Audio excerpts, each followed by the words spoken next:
Have you seen this video?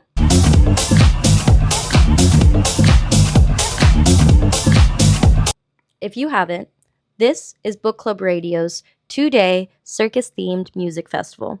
And this is Tinzo and Jojo, the sibling DJ duo behind the event. Now, usually when Tinzo and Jojo are discussed, people are talking about their music. Today, I'm not going to talk about that with you. I'm going to talk about their clothes, specifically the outfits that they wore during this set. My name is Ari Riddick, and I am the designer behind these looks. Okay, so quick backstory. I have been working with Tinzo since April, and the festival happened in October.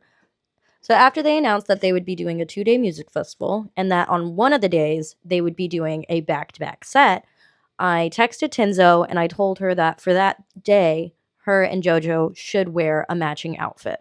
I honestly just thought it made the most sense. There was such a huge lineup for this festival. We needed them to stand out just a little bit more as like the main headliners. Plus, it's fun.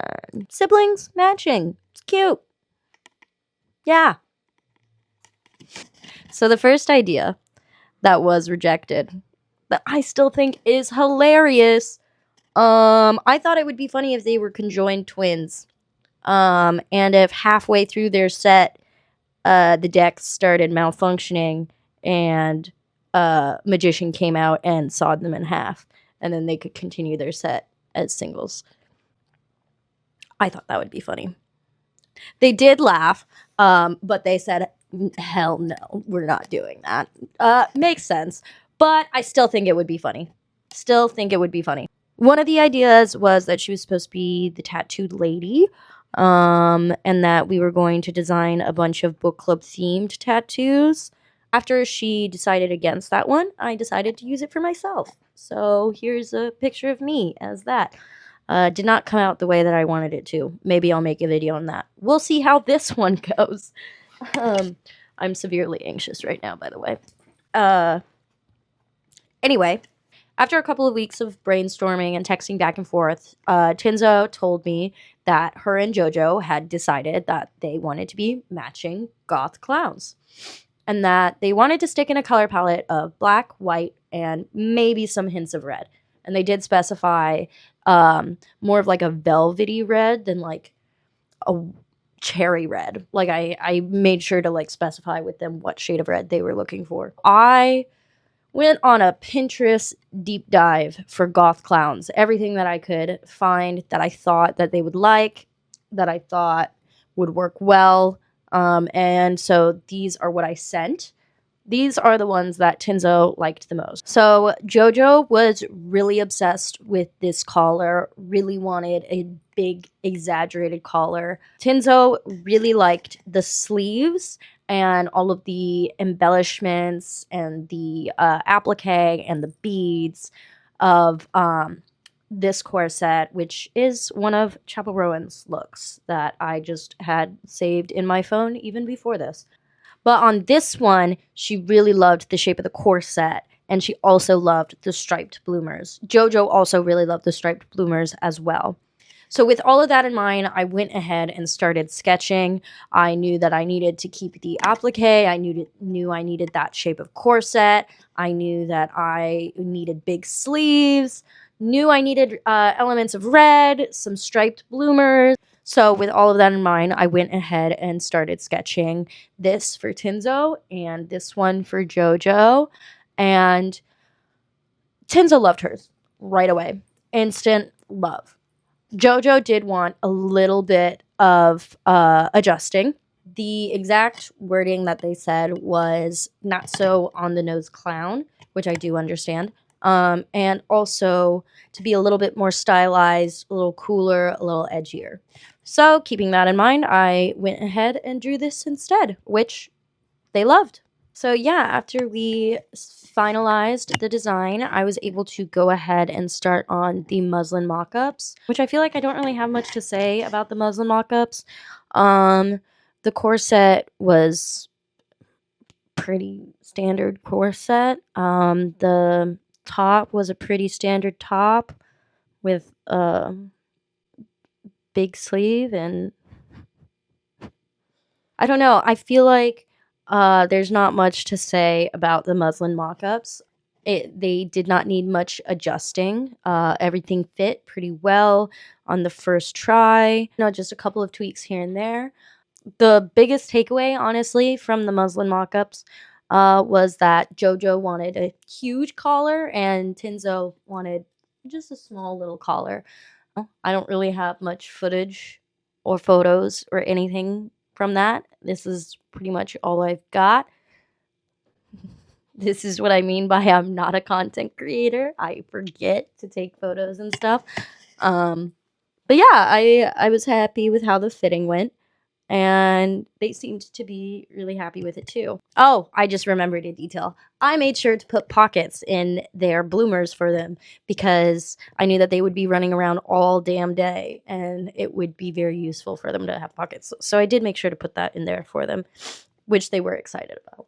So now I want to talk a little bit about the fabric choices. So the red fabric is chiffon, and I did that because I wanted a lot of beautiful draping in the sleeves, in the big oversized sleeves. I wanted it to be really nice and flowy for them. So all of the trims and everything like that, the appliques, the trim that I used as the little belt and her collar, the beads on her corset, those were all sourced from M&J Trimmings here in New York City in the Garment District. If you know, you know. They've been going out of business for like ever, so everything's been on sale for like ever.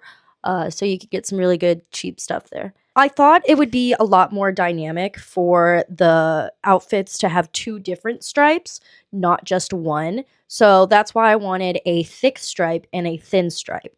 I did not realize how difficult it would be to find two separate striped fabrics, one thick and one thin. But yeah, that was a major challenge for me. So once I did find two striped fabrics that looked as close to what I was looking for as possible, I just grabbed them immediately.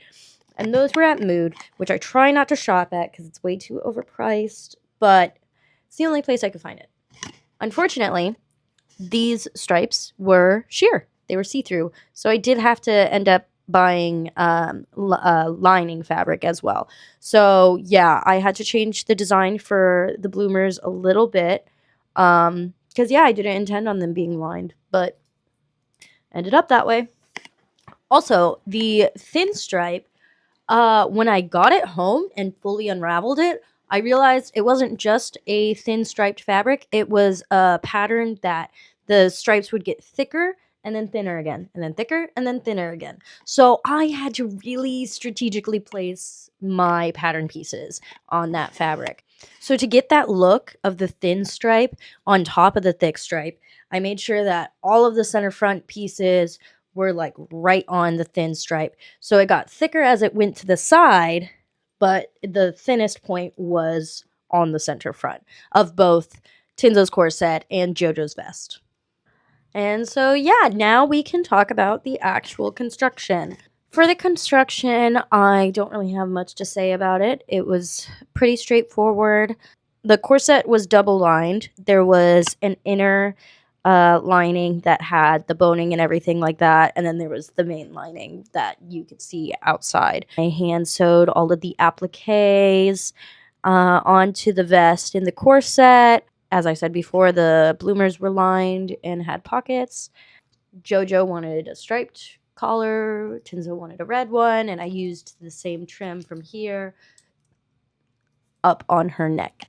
For the closure on the bloomers, I did use this technique from this one girl's TikTok, which if I can figure out how to link a video from TikTok, I will do that. That can't be too hard, right? Yeah, it should be down there. I probably figured it out. But yeah, I followed that girl's method of making a closure out of a pocket. I did gold grommets in the back of the corset. I did Chinese buttons, or as some people call them, frogs. I don't know. what they're supposed to be called, but I used those for the vest. This one was a little bit exciting for me because this was my first time with labels made, so I got to add those onto all of the pieces, which, you know, made me feel very cool, very professional. But yeah, I mean, the vest and the corset properly lined, everything properly lined with facing, proper interfacing on the waistbands, on the facing, all that good stuff. Everything was properly made. My professors would have been proud. So, for anyone who might be out there wondering, the entire timeline for this project was I received the Goth Clown text on September 17th. Our muslin fitting was September 24th. And I dropped off the final products, the finished products, on October 3rd. And the festival was on October 4th and 5th. I did also have a second outfit that I was in the process of making for Tinzo. Um, and I also had 2 outfits of my own that I was making at this exact time as well. So I spent like 2 weeks sewing for just like 17 hours a day, 16, 17 hours a day. I went a little crazy, but totally worth it because the outfits came out fucking amazing. But yeah, I am always very grateful to work with Tinzo and Jojo and to create something absolutely beautiful for them to wear. And yeah, it's just such a magical feeling, like watching them perform in something that I created.